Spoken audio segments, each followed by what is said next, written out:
على سيد الرسل وخاتم الأنبياء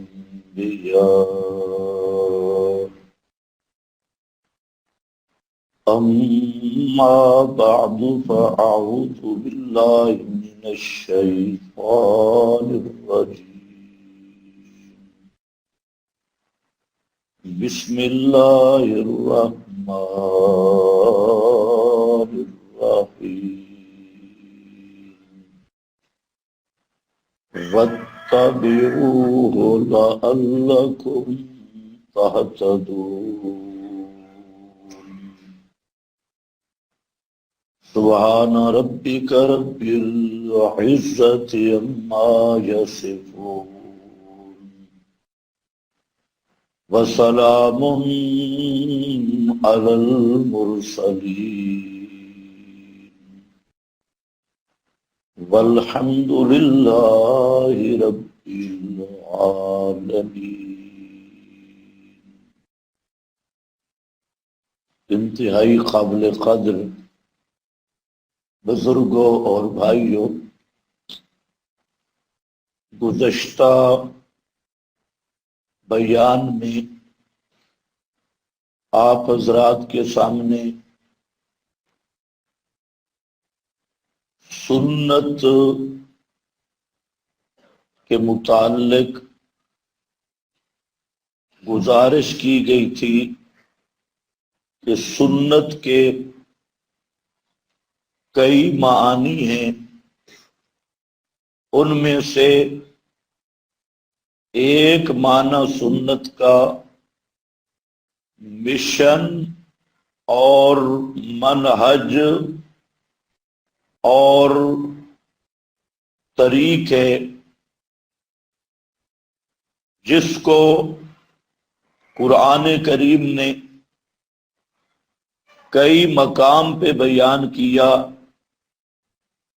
کہ نبی کریم صلی اللہ علیہ وسلم کی دعوت، وہ منہج اور نصب العین، وہ ہے خالص توحید۔ تو اتباع النبی کا سب سے پہلا فرض ہے نبی کریم صلی اللہ علیہ وسلم کی دعوت توحید پر ایمان، اور یہ سنت کا سب سے اعلیٰ فرض اور پہلا مصداق، جس کو دوسرے عنوان کے ساتھ سبیل رسول کہا جاتا ہے، پیغمبر کا راستہ، پیغمبر کی دعوت، پیغمبر کا مشن، اور پیغمبر کریم صلی اللہ علیہ وسلم کی زندگی کا مقصد۔ اس پر میں نے گفتگو کی تھی کہ وہ ہے خالصتاً اللہ کی توحید پر ایمان، اور توحید بھی دو عنوانوں میں معروف ہے۔ ایک عنوان ہے صرف اس بات کا رنگ، صرف اس بات، اللہ تعالیٰ کے لیے کمال کی صفات ثابت کرنا، اور ایک ہے نفی کا رنگ۔ انبیاء کی دعوت میں اور امام الانبیاء کی دعوت میں سب سے زیادہ نفی پہ زور ہے، اس بات ہے لیکن نفی پر سب سے زیادہ زور ہے، اور یہی پیغمبری مشن ہے کہ اللہ رب العزت سے شریکوں کی نفی کرنا، شرک کی نفی کرنا۔ اس کے ساتھ سنت کا ایک دوسرا مفہوم بھی ہے، وہ ہے شریعت، احکام۔ تو سنت کے اس مفہوم میں فرائض بھی ہیں، واجبات بھی ہیں، اور جتنے احکام شرعی ہیں وہ سب سنت کے اس مفہوم کے اندر داخل ہیں۔ نماز، روزہ، حج، زکوٰۃ، تو یہ ہے دوسرا مفہوم جس کو شریعت کہا جاتا ہے اور جس کو احکام سے تعبیر کیا جاتا ہے۔ تو ان کنتم تحبون اللہ فاتبعونی توحید میں، اور فاتبعونی احکام میں میری اتباع کرو۔ تیسرا سنت کا مفہوم وہ ہے فقہی سنت، اور فقہی سنت کا مطلب کہ فرض اور واجب کے مقابلہ میں کہ یہ چیز فرض نہیں، واجب نہیں، بلکہ کیا ہے، سنت۔ اس کی مثال آپ حضرات اکثر ایسے اعمال کرتے ہیں جو سنت ہیں، اور وہ سنت ہے فرض اور واجب کے مقابل۔ جیسے جمعہ سے پہلے 4 سنتیں پڑھتے ہیں، تو یہ کیا ہے، فقہی سنت۔ اس کا تعلق ہے فرض واجب کی جو احکام شرعیہ کے درجات ہیں، ان کے مختلف درجے ہیں۔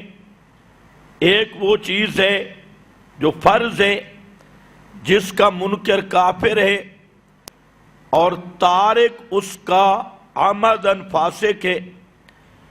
اسی طرح ایک واجب ہے، تو واجب کا مطلب وہ بھی فرض کے قریب کا ضروری عمل ہے، اس کا تارک بھی وہ فاسق ہے اور منکر گمراہ ہے۔ اسی طرح سنت ہے، تو سنت کا تارک بھی فاسق ہے، اور عامل کو ثواب ملتا ہے، لیکن یہ ہے وہ فقہی سنت جس کو سنت مؤکدہ کہا جاتا ہے۔ جیسے ظہر سے پہلے کی سنتیں، جمعہ کے پہلے کی سنتیں، یہ ہیں سنن مؤکدہ۔ ان کا درجہ ہے واجب کے قریب، اور حکم میں بھی کرنے پہ ثواب ہے اور نہ کرنے پر گناہ ہوگا۔ اور کچھ سنتیں ہیں غیر مؤکدہ جو آپ صلی اللہ علیہ وسلم کا معمول نہیں رہا، لیکن پھر بھی آپ نے ان سنن کو ادا کیا، ان اعمال کو۔ جیسے عصر سے پہلے 4 سنتیں، اسی طرح عشاء کی نماز سے پہلے 4 سنتیں، تو ان کو کہا جاتا ہے سنن غیر مؤکدہ۔ ان کے پڑھنے پہ ثواب ہوتا ہے، نہ پڑھنے پہ گناہ نہیں۔ جبکہ صبح کی پہلی سنتیں، ان کا تارک گناہگار ہے جو چھوڑتا ہے۔ اسی طرح ظہر اور جمعہ سے پہلے سنتیں ہیں، تو ان کا تارک بھی عمدن گناہگار ہوگا اور منکر بھی گمراہ ہے۔ تو سنت کا ایک مفہوم یہ ہے جو فرض کے مقابل ہے، واجب کے مقابل ہے، اور سنت کا ایک چوتھا مفہوم ہے، وہ ہے سنت بے معنی ادب۔ آداب جس کو شریعت میں مستحب کا درجہ حاصل ہے، اور وہ چیزیں ہیں جو نبی کریم صلی اللہ علیہ وسلم نے بطور عادت کے اعمال کیے، بطور عبادت کے نہیں کیے۔ آپ کے عادات مبارکہ عادتاً جو آپ صلی اللہ علیہ وسلم کے بعض اعمال ہیں تو ان کے کرنے پر تو ثواب ملے گا، لیکن نہ کرنے پر گناہ نہیں ہوگا۔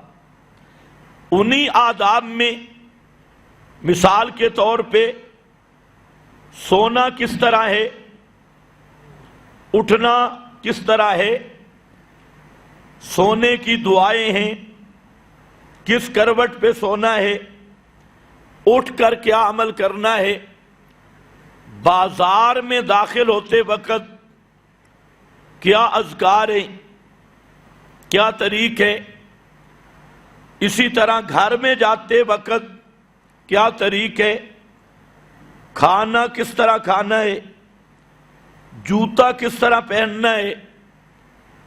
تو یہ سب کیا ہیں؟ آداب، اور اس کو کہتے ہیں سنن زوائد۔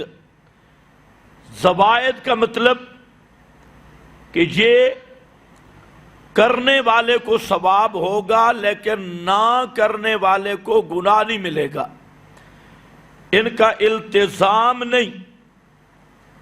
عام طور پہ روٹین ہے، کھانا کھانا ہے پہلے ہاتھ دھو لو، تو اگر اس کا التزام کرتا ہے تو یہ بھی بدعت بن جاتا ہے، لیکن بغیر التزام کے ادب کے درجہ میں اس کو رکھ کے کرنے پہ ثواب ہوگا، نہ کرنے پر گناہ نہیں ہوگا۔ اب ذرا خیال کرنا، آج کل لوگ کئی پارٹیاں نکلی ہیں، سنتوں بھرا اجتماع، اور کچھ ہمارے دوست بزرگ بھی بہت ساری روایات فٹ کرتے ہیں کہ سنت پہ عمل ہونا چاہیے، لیکن سنت کا پہلے مفہوم سمجھنا چاہیے۔ پہلا میں نے مفہوم بتایا، وہ ہے سنت مشن اور دعوت محمد مصطفیٰ صلی اللہ علیہ وسلم، جس کے بغیر نجات نہیں ہو سکتی، اور جس کے پر عمل کے بغیر آدمی مسلمان ہی نہیں ہو سکتا۔ وہ کیا ہے؟ وہ دعوت توحید ہے، عقائد کی محنت، یہ سب اس توحید کے عنوان میں سارے عقائد شامل ہیں۔ دوسرا سنت احکام، شریعت کے احکام، تو اس کے بارے میں نے بتا دیا کہ شریعت میں کچھ چیزیں فرض ہیں، کچھ واجبات ہیں، کچھ مستحبات ہیں، کچھ مباحات ہیں۔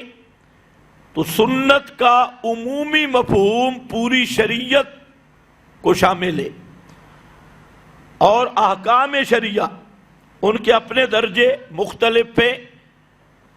اور اسی طرح تیسرا مفہوم سنت کا کہ وہ سنت فرض اور واجب کے مقابلہ میں ہے، یہ چیز فرض نہیں، واجب نہیں، بلکہ کیا ہے؟ سنت۔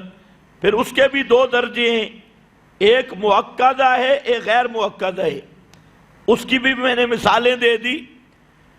تو اب ایک چوتھا مفہوم سنت کا، وہ کھانے پینے کی سنتیں ہیں، آنے جانے کی، سونے کی۔ تو اس پر بعض جماعتوں نے بڑا زور صرف کیا ہوا ہے، یعنی جہاں سنت کی لفظ آئے اور اتباع النبی کا لفظ آئے تو انہوں نے سنت کے مفہوم یہی سمجھا ہے کہ سونا کیسے ہے، اٹھنا کیسے ہے، بازار میں کیسے جانا ہے، پانی کیسے پینا ہے، حالانکہ یہ کیا ہے؟ سنن زوائد۔ اور زوائد کی بات بھی میں بتا رہا ہوں کہ اس میں ادب ہے، کوئی کرے گا ثواب ہوگا، نہ کرے گا گناہ نہیں ہوگا۔ اب ایک ہے پانچواں مفہوم سنت کا جو سمجھنے کے قابل ہے اور جس پر زور لگایا گیا، وہ ہے سنت مقابل بدعت کے۔ سنت مقابل بدعت کے عام طور پر شریعت میں جہاں سنت کا لفظ آیا تو وہ یا مشن کے معنی میں یا وہ سنت مقابل ہے بدعت کے، کہ بدعت نہ کرو، پیغمبر کی اتباع کرو اور بدعت چھوڑ دو۔ لیکن آج کی دنیا یہ جو دو اہم معنی ہیں سنت کے، دعوت توحید اور بدعت کے مقابل میں سنت ہے، اس کے قریب لوگ نہیں آتے اور کھانے پینے والی سنتوں پہ لگے ہیں، اٹھنے بیٹھنے والی سنتوں پہ لگے ہیں، اس پر جماعتیں کام کر رہی ہیں اور بڑی محنت ہوگی جناب، کھانا کیسے ہے، پینا کیسے ہے، لیٹرین میں کیسے جانا ہے، کنٹین میں کیسے جانا ہے، اور پھر کیلولہ کیسے کرنا ہے، یہ کیلولے والی سنتیں اور یہ سونے پینے اٹھنے بیٹھنے والی سنتیں، اس پر لوگوں کو دھوکہ دیا جا رہا ہے کہ یہ کوئی مقاصد ہے۔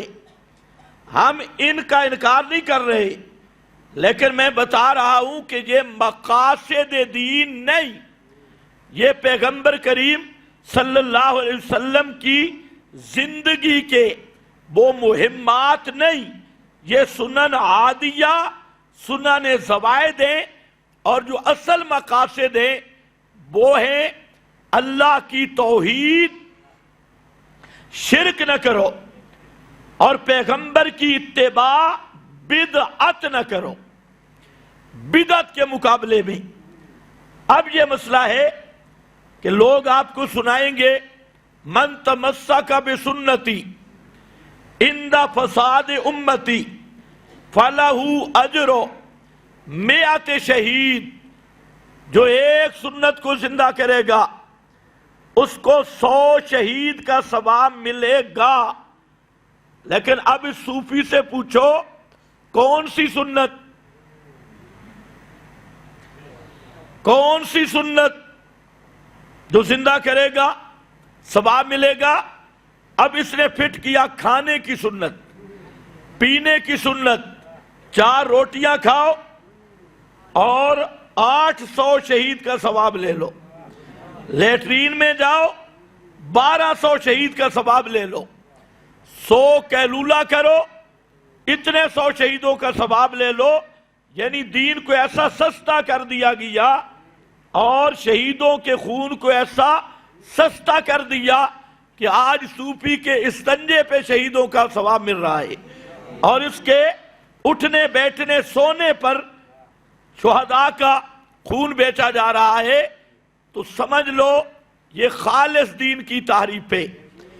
جہاں پر پیغمبر کریم نے زور لگایا، اسی حدیث کو دیکھ لو، من تمسک بسنتی عند فساد امتی۔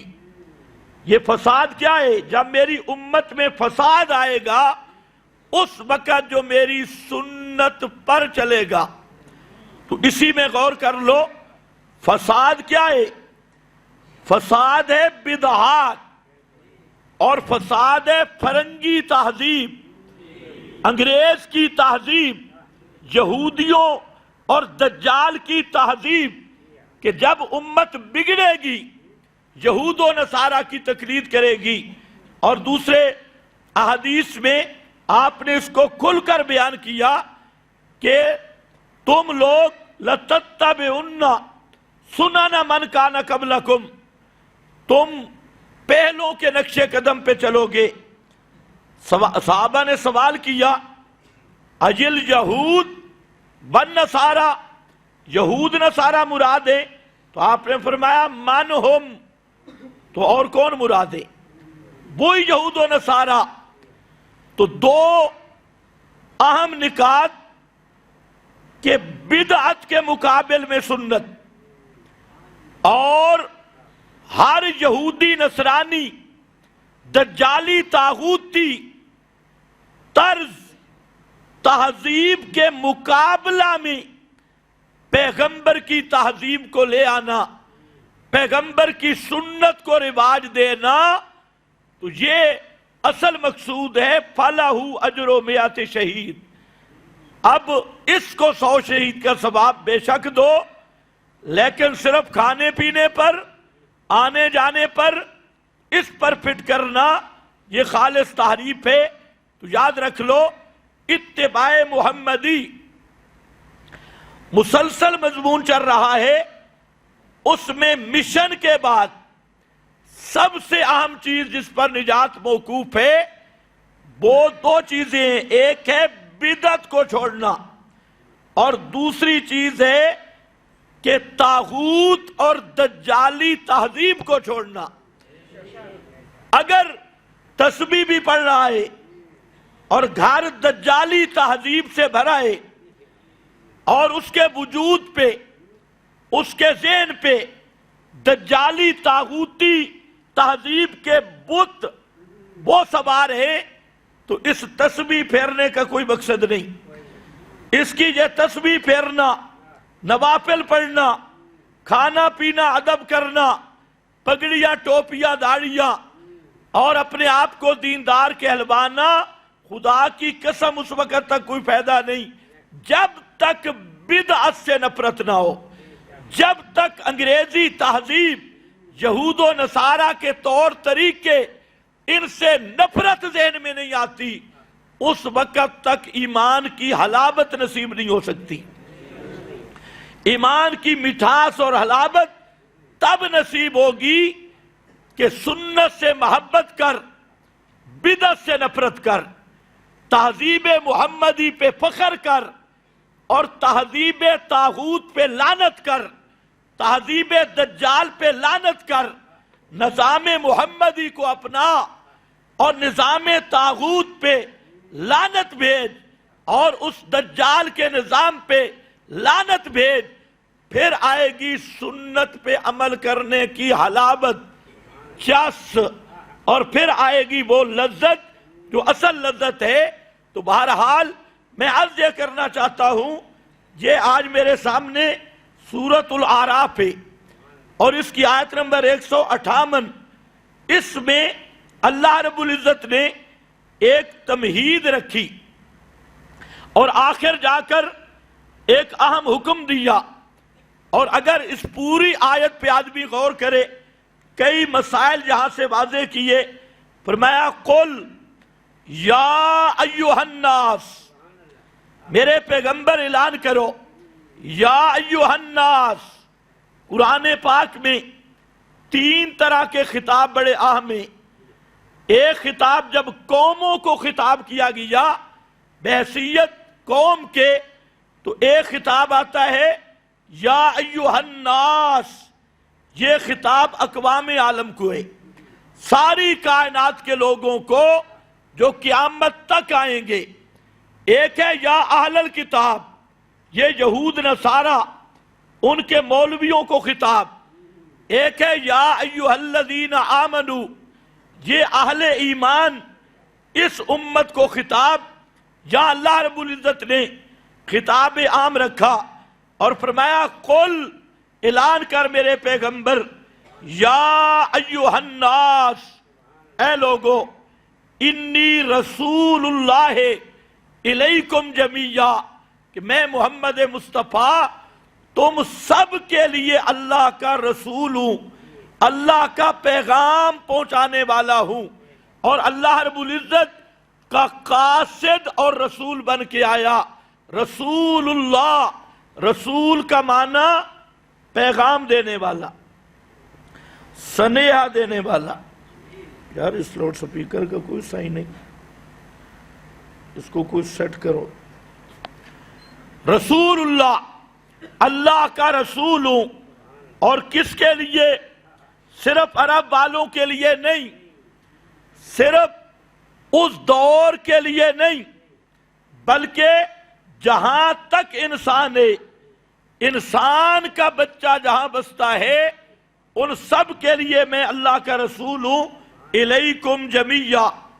کون؟ وہ پیغام کیا ہے؟ کیا پیغام لے کے آیا؟ کیا مشن لے کے آیا؟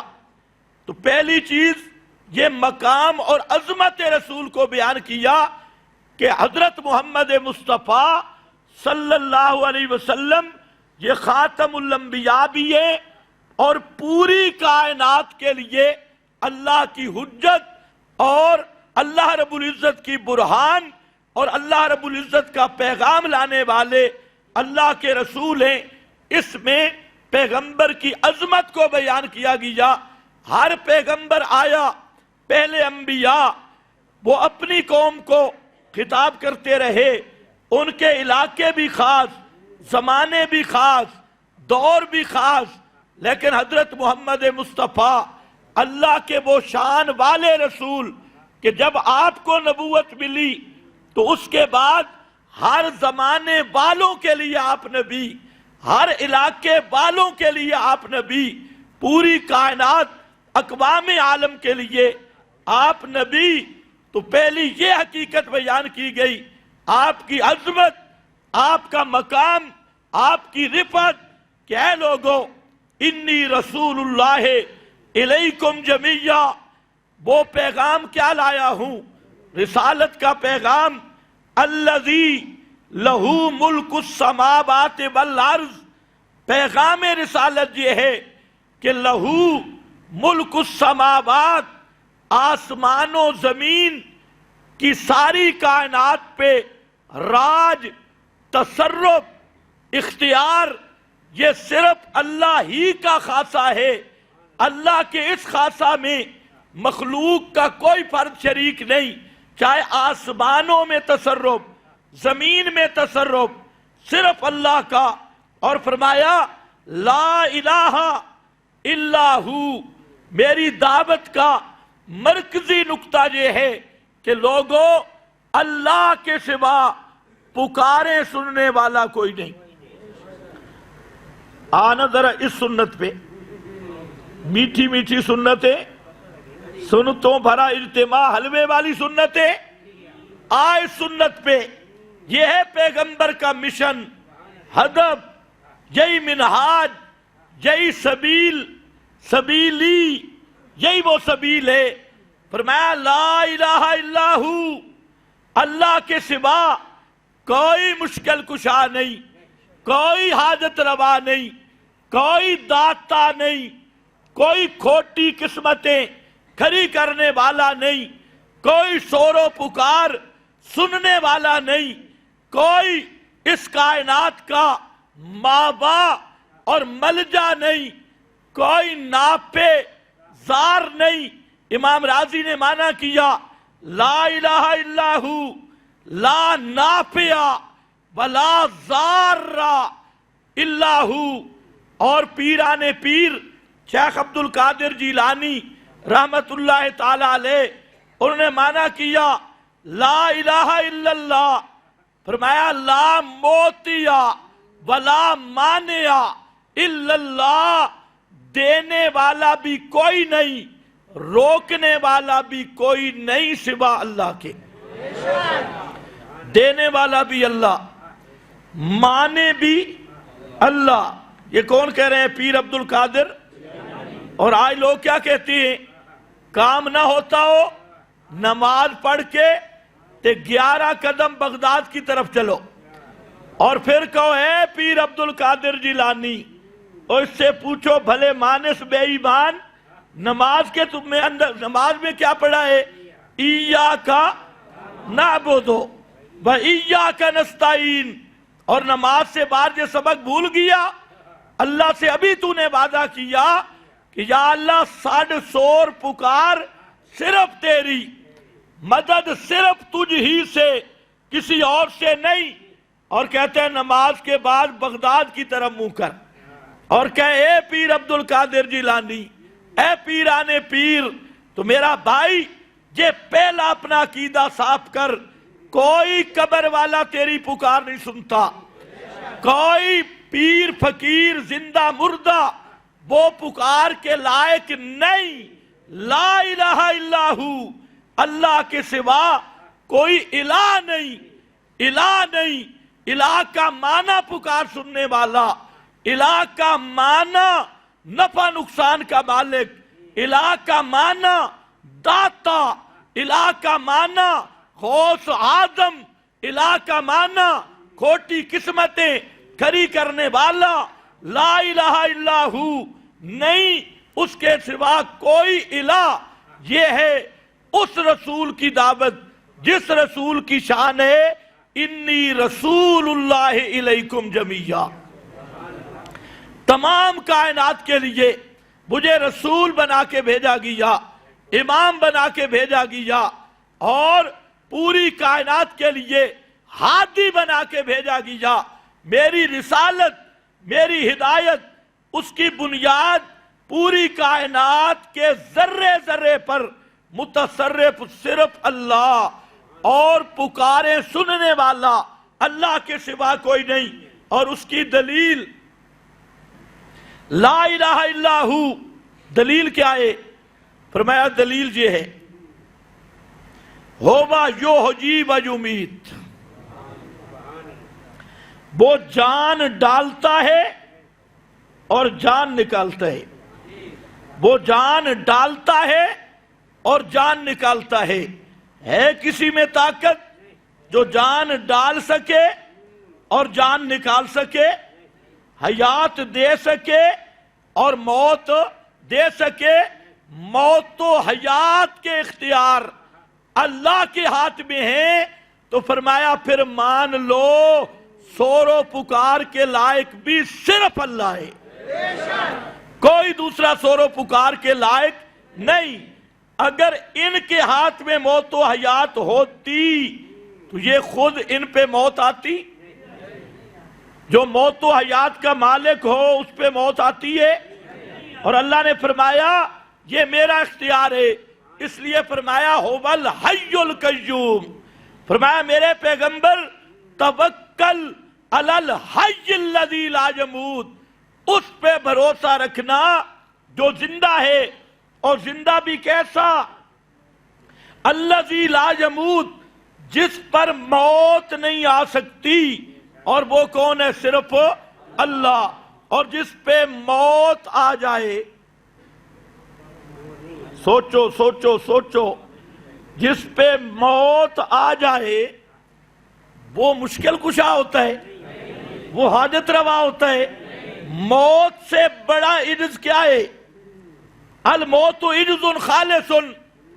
موت ایسا عجز ہے، ایسی عاجزی ہے، ایسی محتاجی ہے کہ موت جب آتی ہے تو موت آنے سے اپنا منہ حرکت نہیں کر سکتا، اپنا ہاتھ حرکت. بھئی اتنا مسئلہ تو اتفاقی ہے نا. آدمی مر جائے، شریعت کہتی ہے اس کا منہ باندھ دو. کیوں باندھو؟ کہ جب روح نکل گئی اب وہ منہ کھلا کا کھلا رہے گا، مردہ منہ بند کر سکتا؟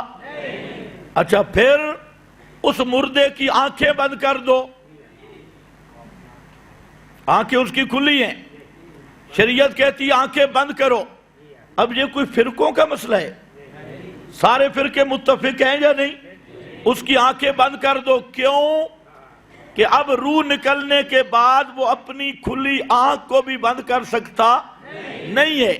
اور آنکھیں کھلی رہی تو صورت بد صورت نظر آئے گی. اس لیے اس کی صورت کو بد صورت ہونے سے بچانے کے لیے اس کی آنکھیں بند کر دو. اور جناب اس میت کو اگر آدمی غور کرے اپنے ماحول میں تو سب سے بڑا شرم اور حیا کا مقام وہ ہے غسل دینا. سوچ لو، کوئی زندہ پیر ہو، بزرگ ہو، وہ کم از کم غسل اور اپنا استنجا خود کرے گا. لیکن میت اتنا عاجز ہے کہ اپنا استنجا تک نہیں کر سکتا. اپنا غسل تک نہیں کر سکتا، چاہے پیر کا میت ہے، کسی بزرگ کا میت ہے، شریعت کہتی ہے غسل تم دو۔ پھر غسل میں احتیاط کیا ہے کہ عام طور پہ منہ میں پانی ڈالا جاتا ہے، تو فرمایا مردے کے منہ میں پانی نہ ڈالو، کیوں کہ جو پانی اندر گیا وہ باہر نہیں نکال سکتا۔ تو اب اس کو پھٹے پہ رکھ کے غاسل غسل دے رہا ہے، وہ اپنا استنجا کرنے پر بھی قادر نہیں ہے۔ اب کسی فرقے کے ملا کو کہو کہ تو جیتے جاگتے با اختیار ہو کر استنجا دوسروں سے کروائے گا یا خود کرے گا؟ تو یہ ہے مقام وہ جس پر حیا کا تقاضا ہے، جو بیان کرنا بھی مشکل ہے، لیکن میت اس عجز میں چلا گیا کہ اب استنجا کرنے والے بھی اور غسل دینے والے بھی اور، کفن وہ نہیں پہن سکتا، کفن تم نے پہنایا، چارپائی پہ آ نہیں سکتا، چارپائی پہ تم نے رکھا، اس کا جنازہ ہو رہا ہے، میت سامنے ہے، وہ اپنے جنازے کی دعا پر آمین نہیں کہہ سکتا۔ شریعت کہتی ہے جب جنازے کا سلام پھیرو تو میت کی نیت نہ کرو، دائیں بائیں آدمیوں والوں کی نیت کرو، کیونکہ میت سلام کا اہل ہی نہیں ہے، وہ نہ جواب دینے کا نہ تیرا سلام سننے کا، اور وہ سلام تم دائیں بائیں کی نیت کرو، وہی میت اٹھایا چاہے بزرگ کا ہو بڑے چھوٹے کا ہو، اسی کو آ کے قبر میں نہیں اتر سکتا، قبر میں تم نے اتارا، قبر میں اتارنے کے بعد مٹی تم نے برابر کی، اس کے کفن زائد کپڑے تم نے اٹھا کے ملا کو دے دیے۔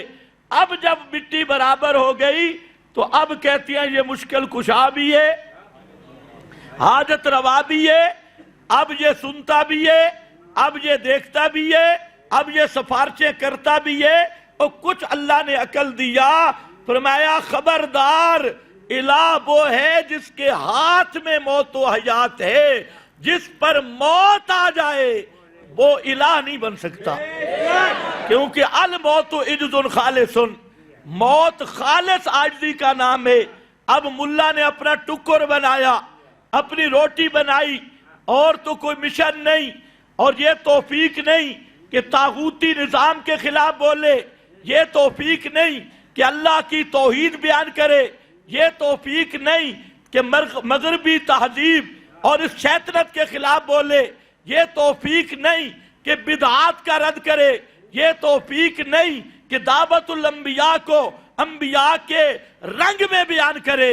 اب ملا کو کیسا خذلان ہوا کہ وہ اب کھڑا ہے قبر کے سرانے، اب جی مردہ جتیوں کا کھڑکار بھی سن رہا ہے، اب مردہ آنے والے کو پہچان بھی رہا ہے، اب مردہ یہ نیچے سے نمازیں بھی مردے نے شروع کر دی ہے، اور اب قبر پہ آ کے کہا بابا میری تیرے آگے، تیری اللہ کے آگے۔ اللہ نے فرمایا خبردار الہ وہ ہے الذی یحیی و یمیت،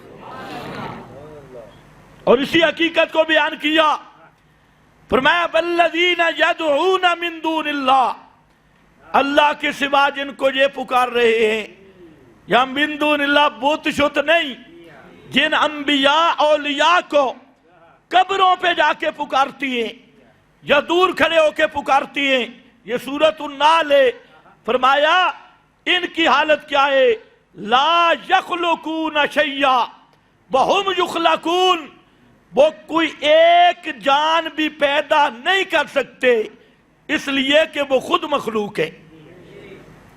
ایک جان، ایک چیز کو بھی عدم سے وجود میں، کیونکہ کسی چیز کو عدم سے وجود میں لانا یہ ہوتی ہے خلق، الایجاد ما فوق الاسباب، اس کو بغیر اسباب کے عدم سے وجود میں لانا، اور بغیر اسباب کے تصرف کا ایک ذرہ کسی مخلوق کو نہیں دیا گیا، نہ کسی نبی کو نہ کسی ولی کو۔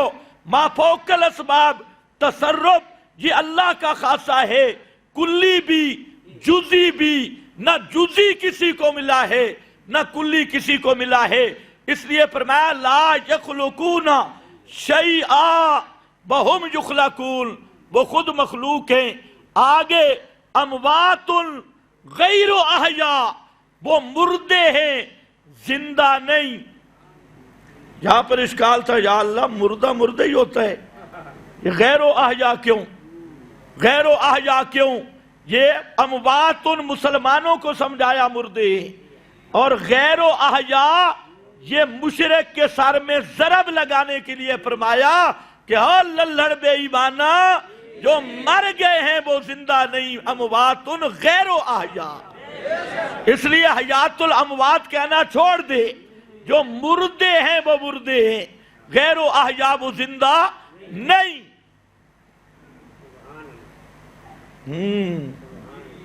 غیر احیاء نہیں زندہ،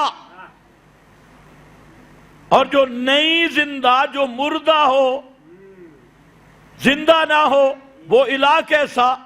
الہ تو وہ ہے الذی یحیی و یمیت، جس کے قبضے میں ہے ساری کائنات کی موت و حیات۔ وہ ہے پکارے سننے والا، وہ ہے حاجتیں پوری کرنے والا۔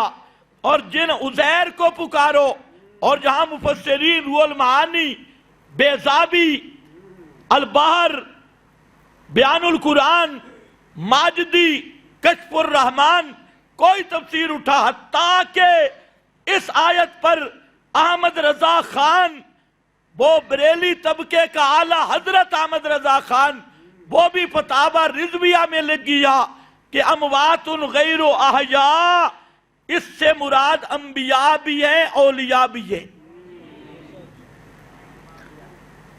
کچھ توجہ ہے؟ لوگوں کو کیا پٹیاں پڑھاتے ہیں؟ بت ہیں جی، بت ہیں جی، یہ بت ہیں۔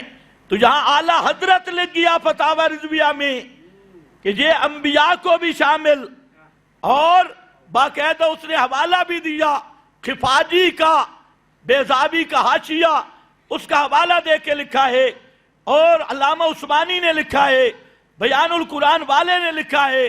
اس لیے ایک ہی بہانہ جی، بت ہیں بت، لیکن قرآن یہ بھی آگے توڑ رہا ہے، فرمایا وہ مردے ہیں زندہ نہیں۔ وما یشعرون ایان یبعثون، اتنا بھی نہیں جانتے کہ انہیں خود زندہ کر کے کب اٹھایا جائے گا۔ اچھا قیامت والے دن بت زندہ ہوں گے؟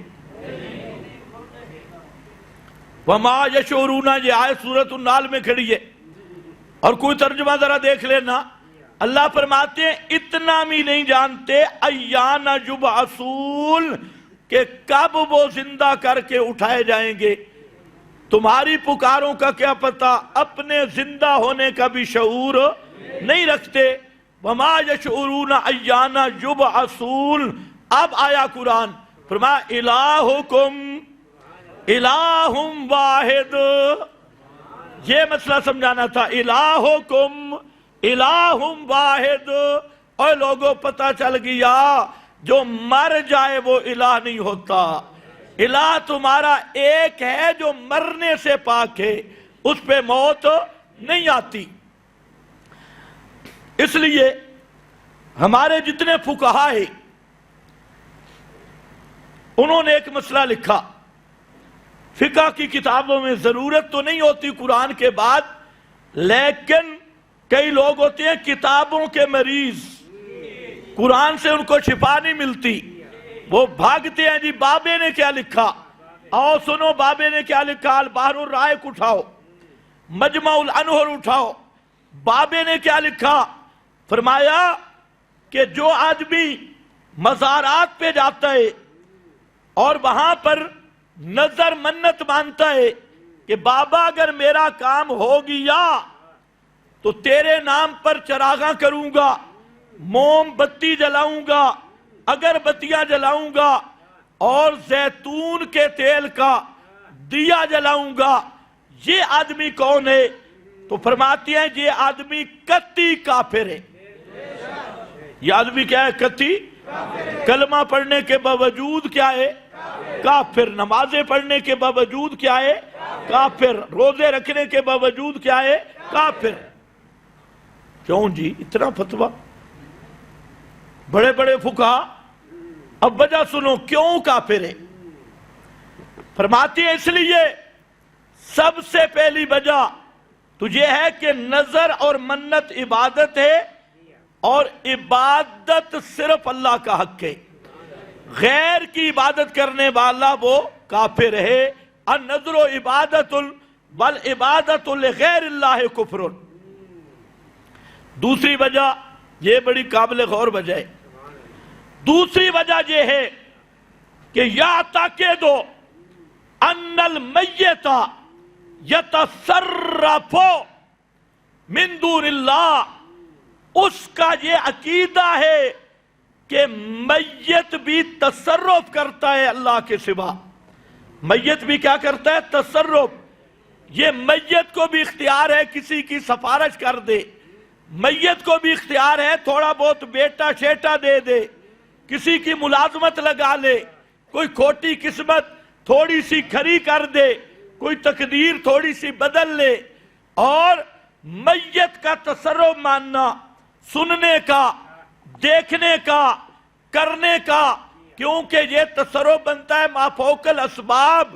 یہ تصرف چاہے سننے کا مانے، دیکھنے کا مانے، سفارش کا مانے، کرنے کا مانے، تو فرماتی ہے ذالک کفرن. یہ اصل کفر ہے جو میت کے بارے میں عقیدہ رکھتا ہے کہ میت تصرف کر رہی ہے. تو اس لیے ذرا خیال رکھنا، یہ تو بزرگوں کا فتویٰ ہے اور قرآن میں تو کئی جگہ پہ یہ فتویٰ کھڑا ہے. تو فرمایا میں یہ پیغام لایا ہوں، لا الہ الا ہو، اللہ کے سوا الہ کوئی نہیں، اور ہوا یہ وہی اللہ ہے یحیی و یمیت. اس پر دلیل دی کہ اللہ کے سوا الہ کوئی نہیں. کیوں؟ اللہ کے سوا موت و حیات کا مالک کوئی نہیں. فرمایا فآمنوا باللہ ورسولہ، ایمان لاؤ اللہ کے ساتھ. اللہ کے ساتھ ایمان لانے کا مطلب یہی ہے کہ توحید مانو. اللہ کے رسول کے ساتھ ایمان لاؤ، اور رسول کے ساتھ ایمان لانے کا مطلب پیغمبر کا مشن مانو، پیغمبر کریم کی دعوت پہ لبیک کہو. ایسے گلیوں پہ لبیک یا رسول اللہ نہیں، پہلے پیغمبر کی دعوت مان. جہاں آج پھر نیا کام شروع ہو گیا، بھنگڑے، ڈانس، اور دونوں ہاتھ بلند کر کے لبیک لبیک. اور ان پاگلوں سے پوچھو کوئی پیغمبر کا ادب بھی ہوتا ہے؟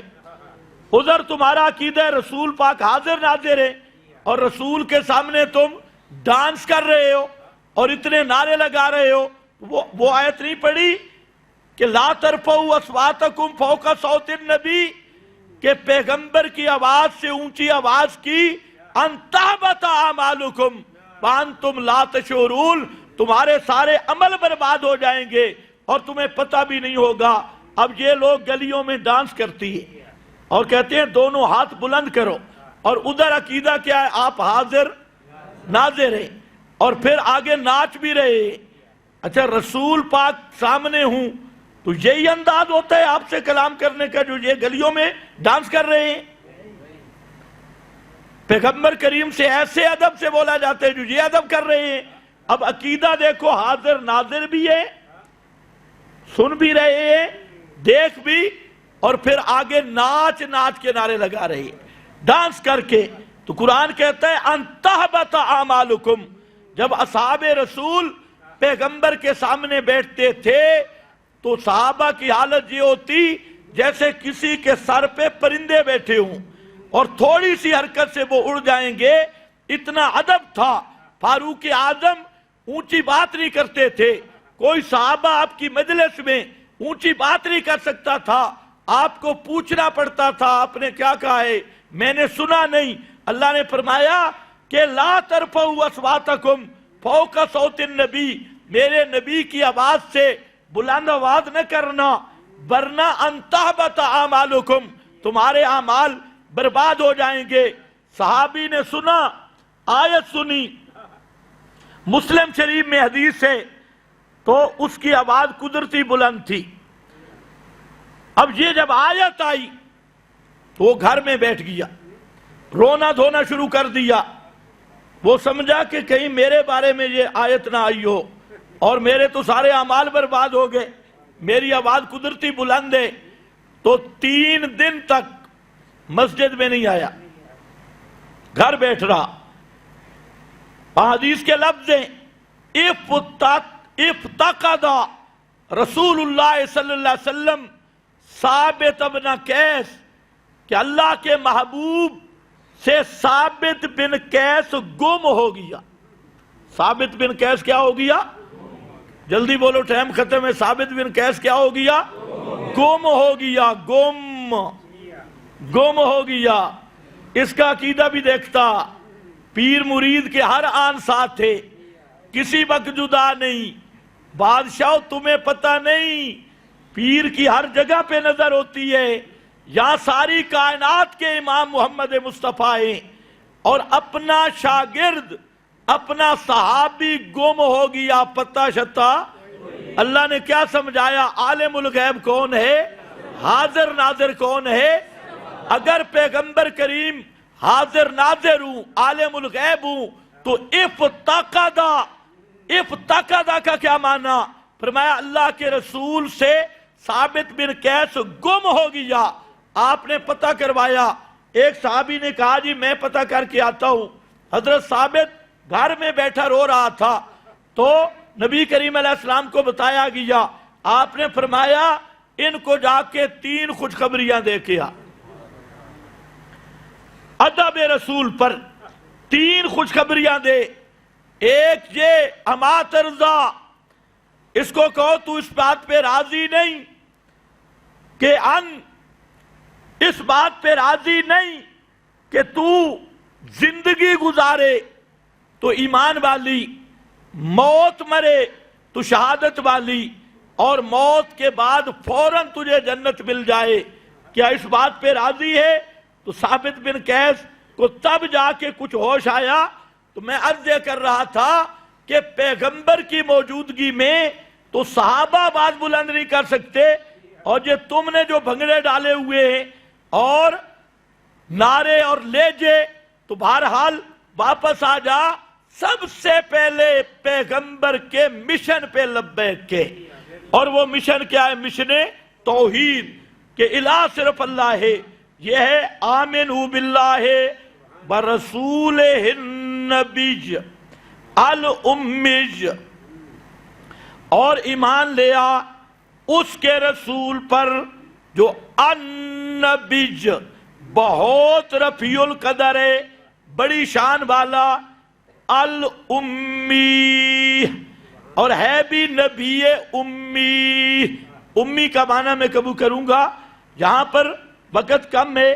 الذی، وہ رسول نبی، الامی، وہ جو ایمان رکھتا ہے، یؤمن باللہ وکلماتہ، ایسا عظیم و شان رسول بھی اللہ کی توحید پہ خود بھی ایمان رکھتا ہے، اللہ کے کلام پہ خود بھی ایمان رکھتا ہے، لا الہ الا ہو پر خود بھی ایمان رکھتا ہے، اور لوگوں کو بھی دعوت دے رہا ہے اس رسول کی بانو۔ فرمایا واتبعوہ لعلکم تہتدون، اگر پیغمبر کی اتباع کرو گے پھر امید رکھو کہ تم ہدایت پاؤ گے۔ اگر پیغمبر کی اتباع نہ کی ہدایت نہیں مل سکتی۔ تو میرا بھائی، میں نے عرض یہ کیا 2 عام چیزیں ہیں، شرک کے قریب نہ جا، توحید پہ آ، بدعت کے قریب نہ جا، سنت پہ رہ۔ بدعت ہے کیا؟ یہ بھی مسئلہ ہے، 1 منٹ میں یہ مسئلہ حل ہو سکتا ہے۔ بدعت کیا چیز ہے؟ پیغمبر کریم نے خود فیصلہ، من احدث فی امرنا ھذا ما لیس منہ فہو رد، جس نے دین کے اندر کوئی نیا چپر لگائی وہ بدعت ہے۔ یہ بخاری ہے اور مسلم کے لفظ ہے، من حمل حملا لیس علیہ امرنا، جس نے ایسا دین میں عمل کیا جس پر ہم سے ثبوت نہیں تھا، ہم سے ثابت نہیں تھا، اس کو دین سمجھ کے کیا، اسی کا نام بدعت ہے۔ تو بدعت کہتی ہے دین میں نئی چپر، نیا اضافہ۔ اور دین کس چیز کا نام ہے؟ کتاب و سنت پورا بھرا ہوا ہے۔ دین نام ہے ما علیہ النبی و اصحابہ، جس طریق پہ پیغمبر کریم اور پیغمبر کے صحابہ تھے، اس طریق کا نام ہے دین۔ اور اس میں نئی چپر لگانا، اس کا نام کیا ہے؟ اس کا نام کیا ہے؟ بدعت۔ مثلا اذان ہے، پیغمبر کریم کے 6 مؤذن ہیں، ایک معروف ہے حضرت بلال، 5 اور ہیں، 6 مؤذن۔ اب اذان شروع کہاں سے ہوئی؟ اللہ اکبر سے۔ ختم کہاں پر ہوئی؟ لا الہ الا اللہ پہ۔ اب اسی پر آپ تحقیق کریں کہ پیغمبر اور صحابہ کی اذان شروع کہاں سے ہوئی، ختم کہاں سے ہوئی؟ اور آج کی اذان، ایک پارٹی کھڑی ہے اور وہ پارٹی اس نے درمیان میں پورا گز ملا دیا، اشہد ان علی ولی اللہ، اشہد ان علی ولی اللہ، قاتل المشرکین، امام المتقین، خلیفۃہ بلا فاصل۔ یہ کسی ایک جگہ پہ نہیں، پورا گز اپنی مرضی کا۔ اور ایک وہ پارٹی ہے جس نے شروع اور آخر میں لاحقے سب کے ملا دیے، الصلاۃ والسلام علیکہ یا رسول اللہ، الصلاۃ والسلام علیکہ یا نورا من نور اللہ، الصلاۃ والسلام، اور ہر جگہ کی صلاۃ بھی جدا ہے۔ اب اسی پہ تحقیق کر لو کہ اذان جو ہے یہ شعار اسلام میں سے ہے، اسلام کا شعار ہے۔ پیغمبر کریم کے سامنے اذان ہوئی، صحابہ نے اذان دی، تابعین نے اذان دی، ائمہ نے اذان دی۔ اب اذان محرف شدہ صحیح ہے یا پیغمبر کی بتلائی ہوئی اذان صحیح ہے؟ اب یہ تحریف کہاں سے آئی؟ اس فرقہ کے لوگ بھی بول پڑے، ملا یادر الفقی، یہ شیعوں کی کتاب ہے اور سیاہ اربع میں ہے، اس میں لکھا ہے لعن اللہ المفوضہ، اللہ کی لعنت و مفوضہ فرقہ پر، زادو فی الاذان، انہوں نے اذان میں اشہد ان علی ولی اللہ اپنی طرف سے داخل کر دیا۔ اب وہ کہتے ہیں حرج کیا ہے؟ علی کا نام ہی لیا ہے نا، اس میں کیا حرج ہے؟ پھر انہوں نے شروع کہا اچھا تم علی سے جلتے ہو، ہم علی کا نام لیتے ہیں، تم علی سے جلتے ہو، ہم اذان میں علی کا نام ان کو جلانے کے لیے لو بھائی، اشہد ان علی ولی اللہ۔ بھائی یہ ان کا دکان ہے اور جو یہ دوسرے کھڑے ہیں انہوں نے کچھ شروع لایا کچھ آخر میں، اور پھر کیا کہتے ہیں اچھا تم پیغمبر پہ صلاۃ و سلام سے جلتے ہو۔ اب ان کی جب آپس میں بات ہوتی ہے تو پھر اسے جگہ پہ آتے ہیں، وہ کہتے ہیں جی یہ ثابت نہیں، یہ کہتے ہیں وہ ثابت نہیں، اور جب بات ہوتی ہے وہ کہتے ہیں جی علی سے جلتے ہیں، یہ کہتے ہیں صلاۃ و سلام سے جلتے ہیں۔ وہ ان کو کہتے ہیں اچھا تم بریلوی ہو، تم اشہد ان علی ولی اللہ کیوں نہیں پڑھتے؟ اس کا مطلب ہے تم علی کے دشمن ہو۔ اب جب ایک دوسرے پہ لگا نا مزہ، رگڑا، تو پھر ان کو ہوش آیا، اور یہ شروع کب ہوا؟ اذان کے ساتھ صلاۃ و سلام، یہ 781 ہجری میں، یعنی 8ویں صدی، 781 سال تک اذان محفوظ رہی۔ اس کے بعد انہوں نے چپرے لگائی۔ تو میرا بھائی مسئلہ صرف اتنا ہے کہ سنت اور بدعت کی پہچان کر، پیغمبر کی سنت کو اپنا، بدعت کو چھوڑ۔ اسی طرح جنازہ ہے، پیغمبر کریم نے جنازہ پڑھا بھی، پڑھایا بھی، صحابہ نے جنازہ پڑھا بھی، پڑھایا بھی۔ پیغمبر کریم کا جنازہ سلام کے بعد میت اٹھا کر دفن کر کے، دفن کرنے کے بعد آپ نے دعا کی ہے۔ جنازے کے متصل بعد کوئی دوران قرآن نہیں، کوئی ہیلے بیلے نہیں، کوئی مربع جا دعائیں نہیں، پیغمبر کریم کا طریق، صحابہ کا طریق یہ رہا۔ اور آج تم نے کیا کر دیا کہ جنازہ پڑھنے کے بعد پھر جھگی لا کے بیٹھ گیا، مربع جا دعائیں، کوئی ہیلا کر رہا ہے، کوئی دوران قرآن کر رہا ہے۔ تو ان سے پوچھو یہ کس نبی کی شریعت ہے؟ پیغمبر نے جو ہمیں شریعت دی وہ کامل تھی، یہ تمہارے جو سابقے لائق کے درمیان میں اضافے، یہ کس پیغمبر کا مشن ہے؟ کسی صحابی، تابعی کوئی تو پیش کر دو۔ تو آگے جواب ملتا ہے جی حرج کیا ہے؟ ہم نے کسی کو گالیاں تو نہیں دی نا؟ تو آج میرا خیال ہے جمعے کی 4 پڑھتی، کتنی رکعتیں ہیں جمعے کی؟ 2، 4 پڑھ لیں اجازت سے؟ جی کیوں؟ کیا حرج ہے؟ 2 رکعتیں پڑھنی ہے نا، ہم نے کسی کو گالیاں تو نہیں دینی، کہ حرج کیا ہے؟ نیکی کرنی ہے، نیکی میں کیا حرج ہے؟ مغرب کی 4 شروع کر دو، ایک کم میں 3 ہے، 4 شروع کرو۔ صوفی صبح کی بھی 4 بنا لو، زور کی 5 کر لو۔ کیوں جناب؟ کوئی پوچھے جی حرج کیا ہے؟ نیکی کر رہے ہیں۔ ادھر جتنے بدعتیں ہیں اس کی ایک ہی سوچ ہے، کل 40ویں 7 جمعراتیں جتنے ملا ٹیکس لگے ہوئے ہیں، اور یہ سب ملا کے پیٹ کا دھندا ہے، یہ سب ٹیکسوں پر ایک ہی جی منع دکھاؤ، یا دوسرا کیا ہے جی حرج کیا ہے؟ منع تو میں دکھا چکا ہوں، اب دیکھو حرج کیا ہے۔ ان کو کہو حرج یہی ہے، تو بھی ذرا کرنا۔ حرج کیا ہے کہ نمازوں میں اضافہ کر، پتہ چلے حرج کیا ہے۔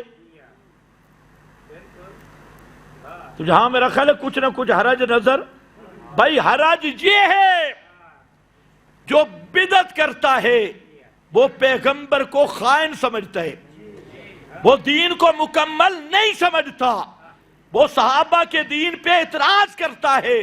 اس لیے ہر بدعتی پیغمبر کا گستاخ ہے، ہر بدعتی اس کو نبی پر اعتماد نہیں، صحابہ پہ اعتماد نہیں، کتاب و سنت پہ اعتماد نہیں، اور وہ اپنی شیطانی چال پہ کھڑا ہے۔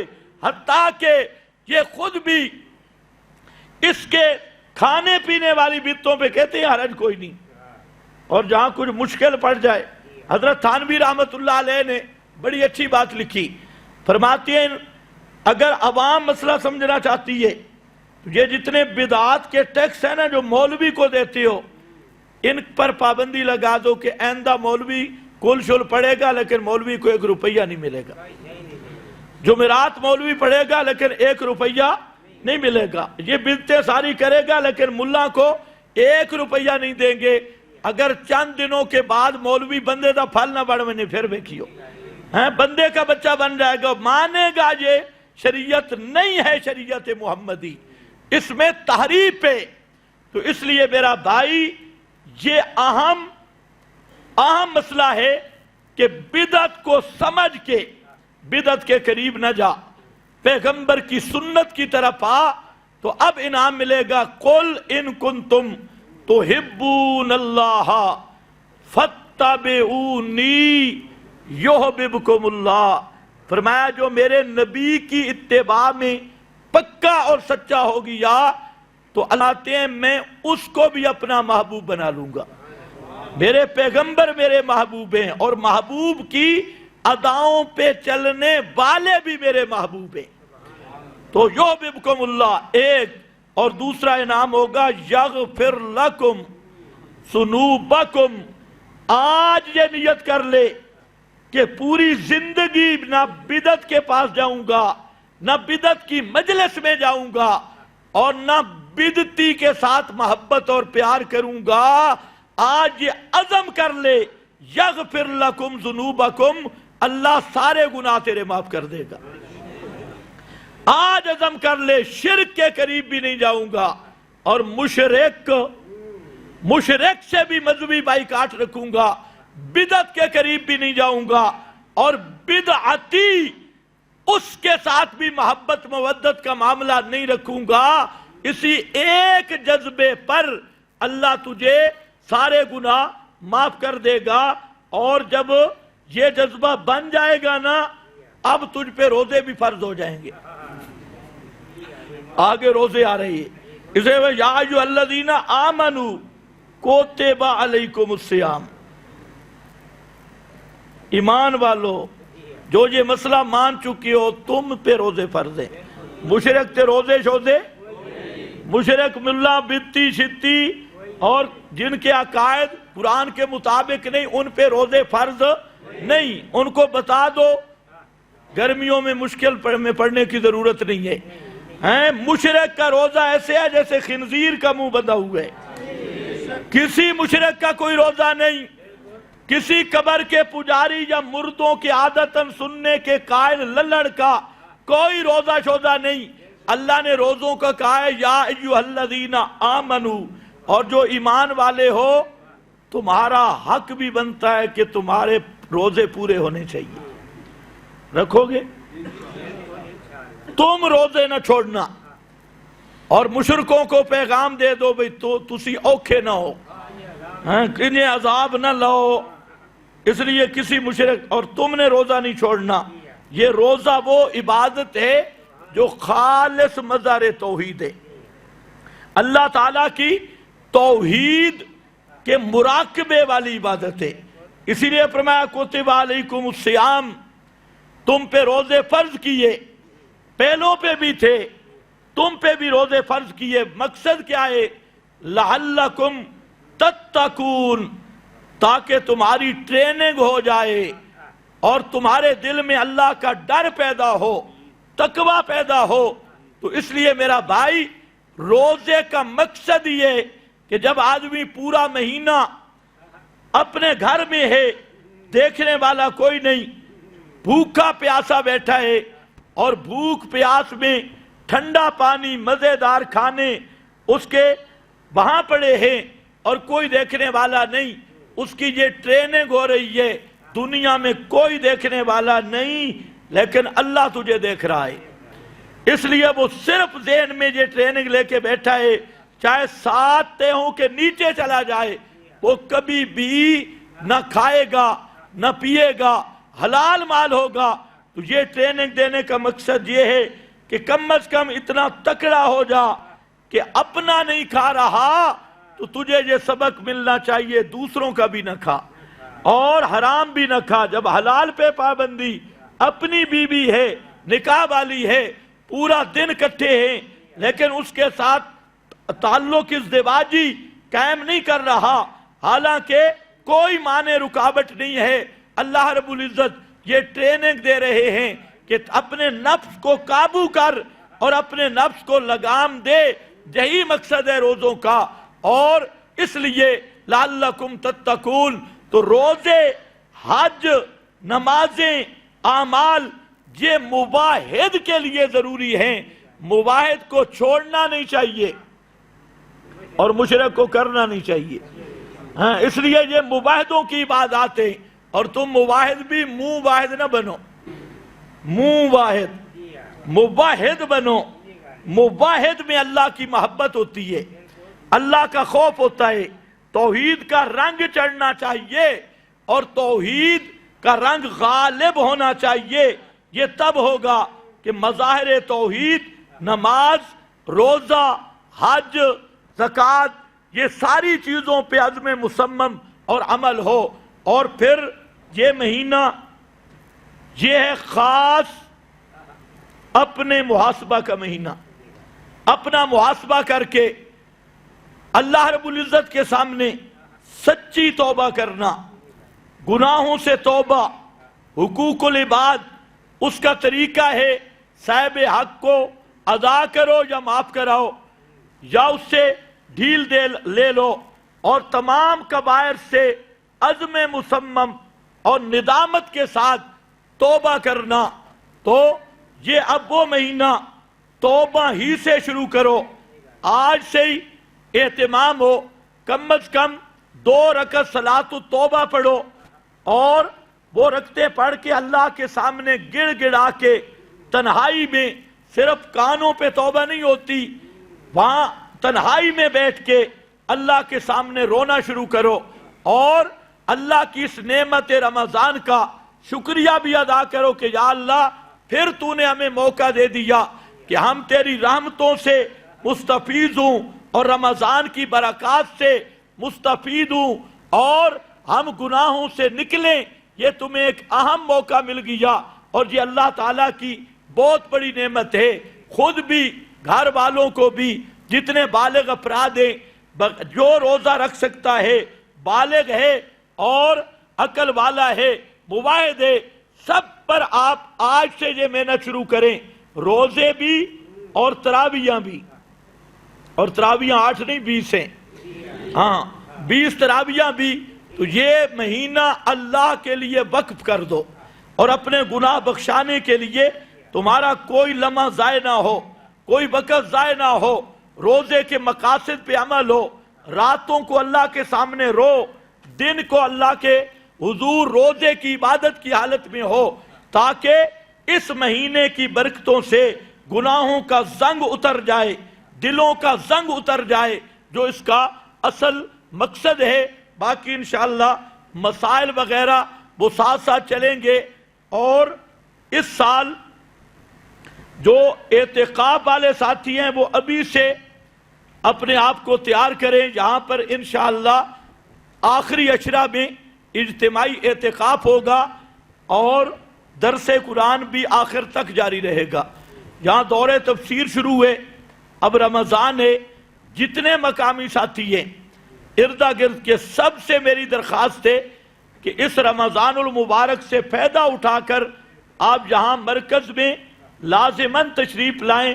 رات کو تراویح کے بعد بھی سبق ہوتا ہے، صبح بھی سبق ہوگا، تو جن اسباق میں شریک ہو سکتے ہیں تو رمضان المبارک اس کو قرآن مقدس کے لیے وقف کر دیں، اور کوئی ساتھی پیچھے نہ رہے جو مسلسل نہیں آ سکتا، تو جتنا ٹائم نکال سکتا ہے دوسرے سب ساتھیوں کو دعوت بھی دو، درس قرآن کی بھی جن کو آپ دعوت دیں گے اللہ تعالیٰ سے دعا بھی کریں کہ ان کے عقائد صحیح ہو جائیں، انہیں کتاب و سنت کا مسئلہ سمجھ آ جائے، وہ آپ کے لیے بھی صدقہ جاریہ ہوں گے، ہمارے لیے بھی صدقہ جاریہ ہوں گے۔ تو آج کے اس جمعہ کے بعد آپ نے مسلسل دائی بن کے جانا ہے، اور درس قرآن کی بھی دعوت، دورے کی بھی دعوت، اور روزوں کی بھی دعوت، خود بھی عزم کر لو، توبہ کی بھی دعوت، یہ تینوں دعوتیں لے کر اپنے گھروں میں اپنے ساتھیوں کے ساتھ سب کے سامنے یہ چیزیں پیش کرنی ہے۔ اللہ ہمیں صحیح اتباع سنت نصیب فرمائے۔ بآخر دعوانا